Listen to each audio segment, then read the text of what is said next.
Have you realized that the climate change in Asia Pacific is becoming more drastic in the last few years? In 2016, Thailand experienced its worst drought in over a decade. In 2017, China was hit by a heat wave, resulting in the hottest day ever recorded in Shanghai. In 2018, typhoons and floods were more intense and frequent in Vietnam. In 2019, Hong Kong recorded their warmest winter in 135 years. And just last year, South Korea had 42 consecutive days of rain that triggered floods and landslides. During those hard times, developments and construction were halted and cancelled.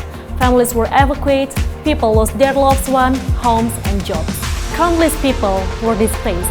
They had nowhere to go. They need support and protection. They need their rights to be realized. The most basic human rights, like the right to life, health, food, water, air, and shelter, are based on how safe, clean, healthy, and adequate our environmental is. Environmental rights enable our survival. Climate change, whether they are natural or man-made, are the biggest challenge that we need to look out for.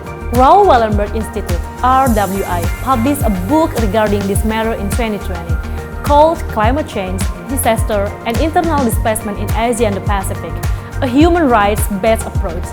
In this book, they acknowledge that although many return home within a short duration, some will be displaced for more protected period. Some people need to resettle as returning home is no longer possible or safe. Furthermore, it was figured that there are 25 million newly displaced persons every year due to disasters. A good example of this is in Jakarta, Indonesia. It was reported that over 400,000 residents were displaced due to excessive rain and extreme flooding.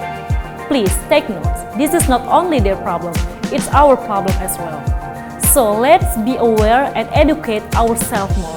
RWI does research and discussion across Asia Pacific with governments and regional bodies.